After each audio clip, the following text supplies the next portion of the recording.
Escúchenme con absoluta claridad, porque lo que acaba de ocurrir en las últimas 48 horas no es una simple decisión política, no es un tuit más de Trump, no es otro episodio de la guerra comercial. Lo que acabamos de presenciar es el momento exacto en que un imperio comenzó su agonía final. Y yo, Richard Wolff, llevo 50 años esperando este momento. Permítanme decirles algo que ningún otro analista se atreve a revelar. Anoche, a las 3:17 de la madrugada, hora de Washington, Donald Trump escribió y borró 4 tweets diferentes antes de publicar ese mensaje aparentemente incoherente sobre México y el oro. ¿Cómo lo sé? Porque tengo fuentes en el círculo más íntimo de Wall Street que llevaban décadas esperando este colapso nervioso. Y cuando lo vi, supe inmediatamente que mi predicción de 1982 finalmente se estaba cumpliendo. En aquel año, cuando era profesor en Yale, escribí en mis notas privadas una frase que hoy cobra un significado devastador. El día que Estados Unidos pierda el control del oro mexicano, será el día que comience el fin del imperio americano. Mis colegas se rieron. Mis estudiantes pensaron que estaba exagerando, pero yo sabía algo que ellos ignoraban. Había pasado meses estudiando documentos clasificados de la Reserva Federal que revelan la verdadera dependencia estadounidense del oro latinoamericano. Durante esos meses de investigación en los archivos de la Fed, descubrí algo que cambió para siempre mi comprensión del poder global. Los documentos mostraban que desde 1971, cuando Nixon cerró la ventana del oro, Estados Unidos había desarrollado una dependencia crítica de las reservas auríferas latinoamericanas para mantener la estabilidad de su sistema financiero. No era solo una cuestión de números en un balance, era la diferencia entre mantener la confianza global en el dólar y enfrentar un colapso monetario. Recuerdo vívidamente el momento en que sostuve entre mis manos el memorando 847C de la Reserva Federal, fechado el 23 de agosto de 1971. El documento, marcado como confidencial, solo para funcionarios de nivel A, contenía una confesión brutal. La estabilidad del sistema monetario post-Bretton Woods depende críticamente de mantener las reservas auríferas hemisféricas bajo influencia directa o indirecta de las instituciones financieras estadounidenses. Ese memorando detallaba estrategias específicas para evitar que países como México desarrollaran capacidades independientes de almacenamiento y comercialización de oro.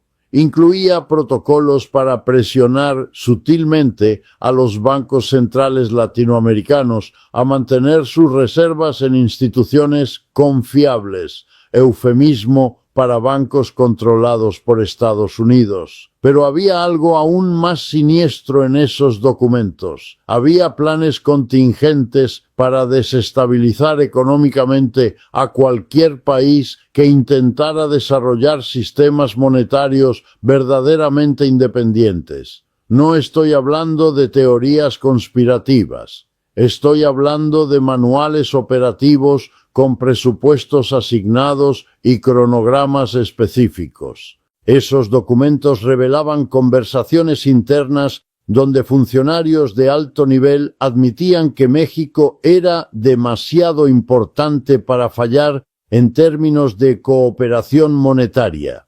Había transcripciones de reuniones secretas donde se discutía cómo mantener a México dentro del círculo de confianza del sistema financiero americano. Había estrategias detalladas para evitar que países como México desarrollaran alternativas independientes de reserva. Uno de esos documentos contenía una frase que me persiguió durante años. México debe percibir que tiene opciones, pero nunca debe tener opciones reales. Esa frase resume décadas de política estadounidense hacia América Latina. la ilusión de soberanía sin la sustancia de la independencia. Trump cometió el error más costoso en la historia moderna de la geopolítica. Creyó que podía intimidar a México como lo hicieron sus antecesores durante décadas. Creyó que una amenaza más, un arancel más, una presión diplomática más, sería suficiente para que México siguiera comportándose como el patio trasero obediente que Washington siempre esperó. Pero Trump no entendió algo fundamental. México de 2025 ya no es México de 1994. La diferencia no es solo temporal, es estructural. Durante los últimos 30 años, México ha construido silenciosamente una red de relaciones económicas que van mucho más allá de su dependencia tradicional de Estados Unidos. Ha desarrollado vínculos comerciales con China que superan los 100.000 millones anuales. Ha establecido acuerdos energéticos con Rusia que no requieren autorización de Washington. Ha creado mecanismos de intercambio con India que operan completamente fuera del sistema SWIFT, controlado por Estados Unidos. Y aquí viene la parte que va a cambiar completamente su perspectiva sobre lo que está ocurriendo en el mundo. Lo que Trump interpretó como una simple decisión administrativa mexicana sobre reservas de oro era en realidad la jugada geopolítica más calculada de los últimos 30 años. México no movió su oro por casualidad. México no firmó esos acuerdos con China por capricho. México no diversificó sus alianzas por impulso. Todo formaba parte de una estrategia que llevaba años gestándose en silencio. Yo tuve la primera pista de esta estrategia en 2019, cuando un funcionario del Banco Central Mexicano me confió durante una conferencia privada en Ciudad de México. Profesor Wolf, usted que ha estudiado la caída de imperios, ¿qué opina del oro como arma geopolítica? En ese momento entendí que México estaba preparando algo grande, algo que iba a sacudir los cimientos del sistema financiero global. Pero la conversación fue más profunda de lo que imaginé inicialmente. Ese funcionario me explicó que habían estado estudiando meticulosamente los patrones de comportamiento de la Reserva Federal durante crisis anteriores. Habían analizado cada movimiento estadounidense durante la crisis asiática de 1997, durante el colapso argentino de 2001, durante la crisis financiera de 2008, y habían llegado a una conclusión aterradora. Estados Unidos utilizaba sistemáticamente las crisis para fortalecer su control sobre las reservas de otros países. Me mostró gráficos que demostraban cómo, después de cada crisis regional, los países afectados terminaban con una mayor proporción de sus reservas denominadas en dólares y almacenadas en bancos estadounidenses. Era un patrón tan consistente que no podía ser coincidencia. Era una estrategia deliberada de consolidación financiera que se repetía cada década. Profesor, me dijo aquel funcionario, nosotros hemos decidido que no vamos a ser la próxima Argentina, no vamos a ser el próximo país que entrega voluntariamente su soberanía monetaria después de una crisis manufacturada. Esas palabras me quitaron el sueño durante semanas, porque entendí que México no solo estaba planificando una estrategia defensiva, estaba planificando una contraofensiva. Ese funcionario me reveló algo más inquietante. Me explicó que habían identificado un patrón en las crisis financieras que afectaron a países emergentes. Todas comenzaban con presión sobre las reservas de oro. Observamos, me dijo, que cada vez que un país intenta fortalecer su posición monetaria independiente, misteriosamente aparecen problemas con sus reservas auríferas, problemas de custodia, problemas de certificación, problemas de acceso. Me mostró casos documentados donde países que intentaron repatriar su oro enfrentaron obstáculos burocráticos inexplicables, demoras técnicas que duraban años y presiones diplomáticas sutiles pero efectivas para mantener sus reservas en el sistema tradicional controlado por potencias occidentales. Hemos estudiado el caso de Alemania, me explicó. Les tomó 7 años recuperar una fracción de su oro almacenado en Estados Unidos. 7 años para que una potencia aliada recuperara su propia propiedad. ¿Qué cree que le pasaría a un país como México si intentara lo mismo usando los canales tradicionales? Déjenme explicarles por qué este movimiento de México es tan devastador para el poder estadounidense.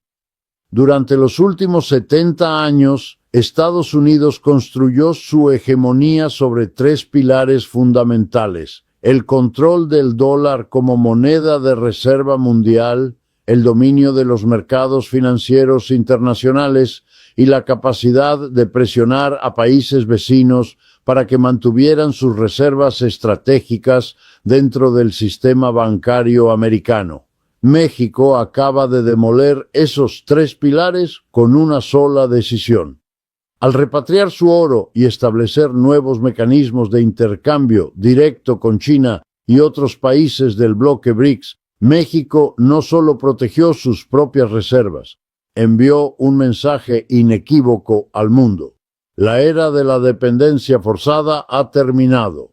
El oro mexicano que ha regresado al país no es simplemente metal almacenado en bóvedas, es la materialización física de la soberanía.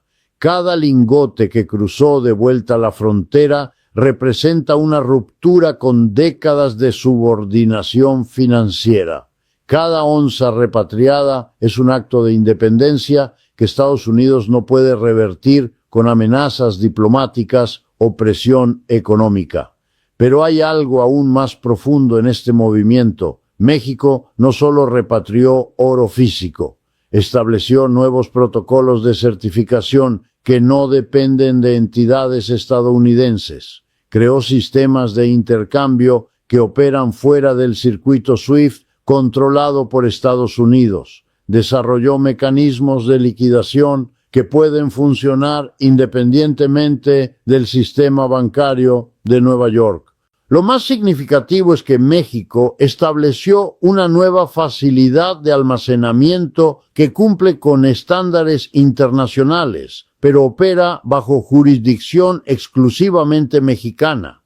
Esta facilidad no solo almacena oro mexicano, sino que está comenzando a ofrecer servicios a otros países latinoamericanos que buscan alternativas al almacenamiento tradicional en bóvedas extranjeras. Brasil ya ha expresado interés en utilizar esta facilidad. Colombia está evaluando la posibilidad de transferir parte de sus reservas. Incluso países más lejanos como Chile y Perú han enviado delegaciones técnicas para evaluar las capacidades mexicanas. México no solo recuperó su oro, está creando una alternativa regional al sistema de almacenamiento dominado por potencias externas. Y Trump, en lugar de entender la magnitud de lo que estaba ocurriendo, reaccionó exactamente como yo predije que reaccionaría cualquier líder imperial en decadencia, con amenazas desesperadas, con bravuconadas huecas, con la mentalidad de quien cree que todavía puede imponer su voluntad por la fuerza. Pero las amenazas ya no funcionan cuando el amenazado tiene alternativas. Y México, por primera vez en su historia moderna, tiene alternativas reales. Aquí es donde quiero que entiendan la dimensión psicológica de lo que está ocurriendo. Trump no está furioso solo por el dinero. Trump está furioso porque su visión del mundo se está desmoronando ante sus ojos. Durante toda su vida, Trump creció con la certeza de que Estados Unidos era el centro indiscutible del universo económico, que bastaba con levantar la voz para que cualquier país del hemisferio occidental corriera a obedecer. Esa certeza acaba de hacerse pedazos contra la realidad de un México que ya no necesita pedir permiso para tomar decisiones soberanas.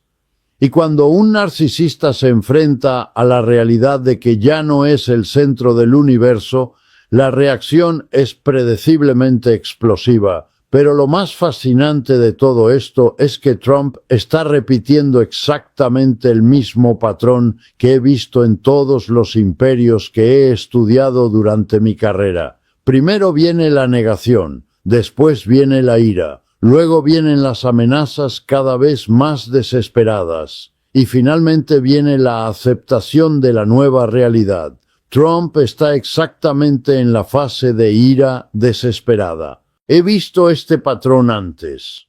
Lo vi cuando estudié el colapso del Imperio Británico después de la Segunda Guerra Mundial. Los líderes británicos también reaccionaron con furia cuando India decidió que ya no necesitaba la protección imperial. También amenazaron con consecuencias terribles. También intentaron manufacturar crisis para demostrar que los países independientes no podían sobrevivir sin el paraguas imperial. La diferencia es que Gran Bretaña en 1947 tenía la excusa de estar devastada por la guerra. Estados Unidos en 2025 no tiene esa excusa. Su reacción desesperada ante la independencia mexicana revela algo mucho más profundo, que su dominio siempre dependió más del miedo y la costumbre que de la verdadera necesidad económica. Y aquí quiero compartir con ustedes una conversación que tuve hace apenas 3 días con uno de los economistas más influyentes de Wall Street. Me dijo textualmente: Richard, llevamos semanas en pánico. No sabemos cómo manejar un México que ya no se comporta de manera predecible según nuestros modelos. Esa frase lo resume todo. El establishment financiero estadounidense construyó sus proyecciones sobre la suposición de que México siempre sería dependiente, siempre sería predecible, siempre sería controlable. Este economista me explicó algo que me heló la sangre. Me dijo que durante las últimas 2 décadas Wall Street había desarrollado algoritmos de trading que asumían automáticamente que México tomaría siempre decisiones racionales desde la perspectiva estadounidense. Estos algoritmos manejaban billones de dólares en transacciones diarias basándose en la premisa de que México nunca actuaría contra los intereses fundamentales de Estados Unidos. Nuestros modelos, me confesó, no tienen variables para un México verdaderamente independiente. Literalmente no sabemos cómo calcular riesgo en un escenario donde México actúa como una potencia soberana en lugar de como un socio menor dependiente. La honestidad brutal de esa admisión me impactó profundamente, pero había más. Este economista me reveló que las pérdidas ya habían comenzado.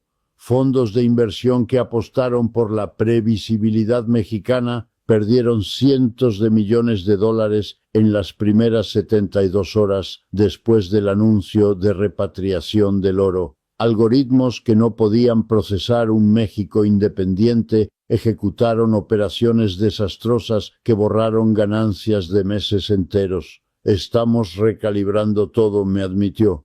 Pero el problema es que no sabemos hacia qué estamos recalibrando. Si México puede actuar independientemente, entonces nuestras suposiciones sobre Brasil, Argentina, Colombia, todos los demás, también están en peligro.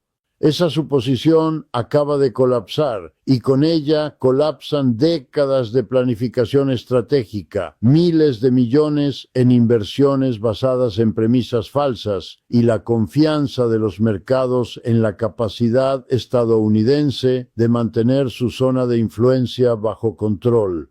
México está demostrando algo que yo llevo décadas enseñando en mis clases, que los imperios no caen por invasiones externas. Los imperios caen cuando pierden la capacidad de inspirar obediencia automática en sus zonas de influencia. Y eso es exactamente lo que acaba de ocurrir en América del Norte. Trump amenaza, pero México ya no retrocede. Trump presiona, pero México ya tiene alternativas. Trump grita, pero el mundo ya no está exclusivamente escuchando a Washington. Este es el momento exacto en que un imperio deja de ser imperio y se convierte en una potencia más, entre otras. Y quiero que entiendan algo crucial. Esto no es solo un problema de Trump. Trump es el síntoma, no la causa. El problema estructural es que Estados Unidos construyó su prosperidad sobre la explotación sistemática de sus vecinos, especialmente México. Durante generaciones, México fue el proveedor de mano de obra barata, el mercado cautivo para productos estadounidenses, el territorio donde las corporaciones americanas podían producir con costos mínimos y regulaciones flexibles. Ese modelo está llegando a su fin, y cuando un modelo económico llega a su fin, las élites que se beneficiaron de ese modelo entran en pánico. El pánico de Trump no es solo personal, es el pánico de toda una clase dirigente que ve cómo se desmorona el sistema que les garantizaba privilegios automáticos. Permítanme ser específicos sobre lo que está colapsando. Durante décadas las corporaciones estadounidenses construyeron sus márgenes de ganancia sobre la premisa de que siempre podrían acceder a mano de obra mexicana barata, materias primas mexicanas subvaloradas y mercados mexicanos cautivos. Construyeron cadenas de suministro que dependían de mantener a México en una posición estructuralmente subordinada. Ahora México está demostrando que puede negociar desde una posición de fuerza, que puede exigir precios justos por sus materias primas, que puede imponer condiciones laborales decentes sin destruir la competitividad, que puede desarrollar sus propias capacidades industriales en lugar de ser simplemente un ensamblador de componentes extranjeros. Pero aquí viene la parte más importante de todo este análisis. Lo que está ocurriendo no es solo un conflicto entre dos países, es la manifestación regional de una transformación global mucho más profunda. China se ha convertido en una alternativa económica real para América Latina. Rusia ofrece alianzas energéticas que no vienen con condiciones políticas. India proporciona mercados tecnológicos sin imposiciones culturales. Por primera vez en 200 años, los países del sur global tienen opciones reales. Y cuando tienes opciones, ya no necesitas tolerar abusos. México es simplemente el primer país del hemisferio occidental en utilizar esas opciones de manera estratégica, pero no será el último. Yo predigo que en los próximos 18 meses veremos movimientos similares en Brasil, Argentina, Colombia y otros países de la región, no porque estén coordinando una conspiración, sino porque la lógica económica los empuja en esa dirección. Cuando una alternativa funciona, otros la siguen. Brasil ya ha comenzado conversaciones preliminares con Beijing sobre sistemas de pago alternativos. Argentina está explorando mecanismos de intercambio de materias primas que no requieren dólares como moneda intermedia.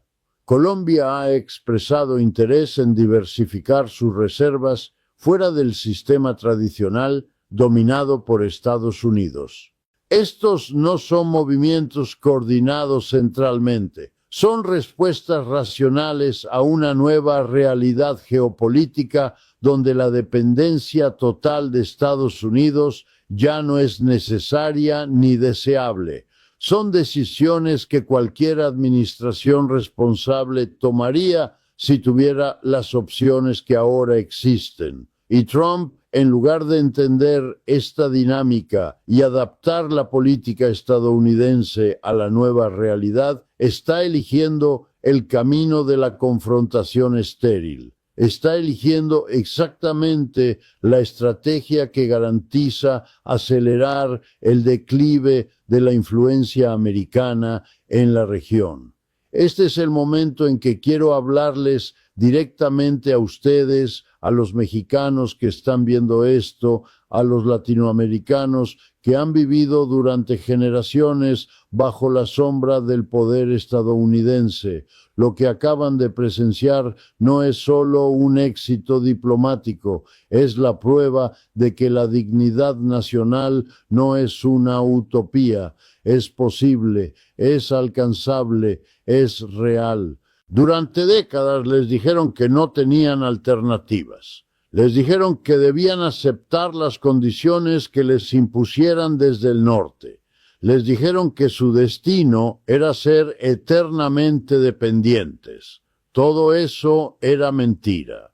Una mentira funcional para mantener un sistema de explotación, pero mentira al fin y al cabo. México acaba de demostrar que esas mentiras ya no tienen poder, que un país puede tomar decisiones soberanas sin que se acabe el mundo, que la independencia económica no es solo un sueño, sino una estrategia implementable, que el respeto internacional se gana con decisiones firmes, no con sumisión diplomática.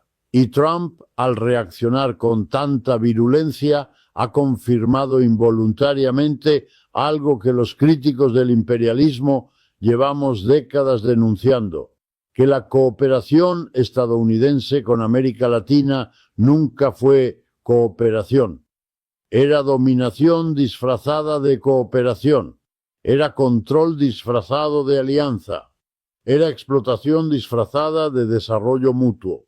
Cuando México toma una decisión genuinamente soberana y Trump explota, queda al descubierto la verdadera naturaleza de la relación. No era una sociedad entre iguales, era una relación de subordinación que se mantenía mediante la intimidación implícita. Y esa intimidación acaba de perder su efectividad. Permítanme cerrar este análisis con una predicción que hago con la confianza que me dan 50 años estudiando estos patrones. Trump va a escalar sus amenazas, va a aumentar la presión, va a buscar mecanismos de castigo económico, pero cada escalada va a ser contraproducente, porque va a empujar a México aún más rápidamente hacia las alternativas que ya tiene sobre la mesa. El pánico de Trump no es estratégico, es emocional,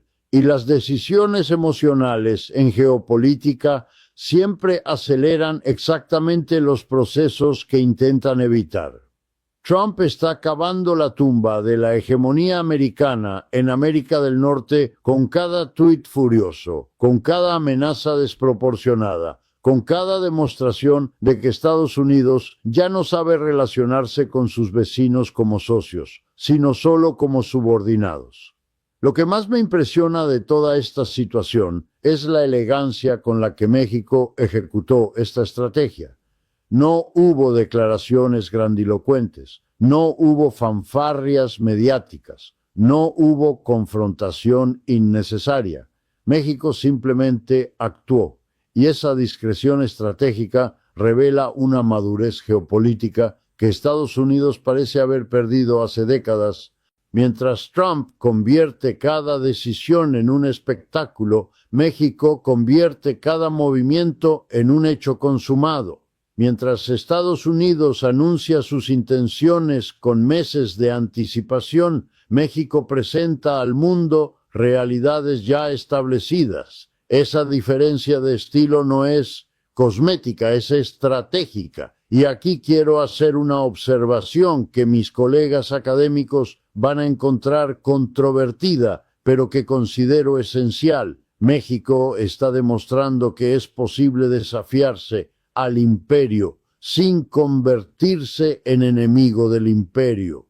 Está mostrando que la independencia no requiere hostilidad, que la soberanía no necesita antagonismo, que la dignidad puede coexistir con las buenas relaciones.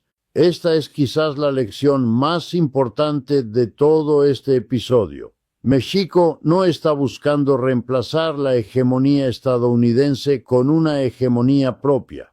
no está intentando convertirse en una potencia imperial regional. Está simplemente insistiendo en su derecho a tomar decisiones soberanas sobre sus propios recursos. Y esa insistencia, aparentemente simple, está revelando fisuras profundas en todo el sistema que Estados Unidos construyó durante el siglo pasado, porque resulta que gran parte de ese poder dependía de que nadie se atreviera a ponerlo a prueba. México acaba de atreverse y el resultado está cambiando para siempre las reglas del juego en todo el hemisferio occidental. Este es el momento histórico que todos recordaremos como el día que comenzó la verdadera independencia económica latinoamericana del siglo XXI. Y yo, Richard Wolff, me siento privilegiado de haber sido testigo directo de este cambio trascendental mundial que transformará América Latina. Como economista con 50 años de experiencia, esto marca el fin de una era. Y paradójicamente, esa modestia estratégica es lo que hace tan poderoso su movimiento, porque es difícil atacar a un país que no ataca a nadie. Es difícil justificar la agresión contra un país que solo está administrando sus propios activos. Es difícil pintar como enemigo a un país que simplemente quiere controlar su propio oro. El oro mexicano no es solo metal precioso, es símbolo de una transformación histórica que cambiará el equilibrio de poder en este continente. Y ustedes están testigos del momento en que vuelve irreversible. Durante mis 5 décadas como economista he presenciado el colapso de imperios. Lo que veo en Trump confirma mis teorías más profundas sobre el declive imperial. He estudiado patrones idénticos en Roma, en el Imperio Británico, en la Unión Soviética, y ahora presencio el mismo proceso en Estados Unidos, la incapacidad de adaptarse cuando el mundo cambia. Este es el momento histórico que define el siglo XXI. México no solo recuperó su oro, recuperó su dignidad como nación soberana. Y cuando una nación recupera su dignidad, jamás vuelve a perderla.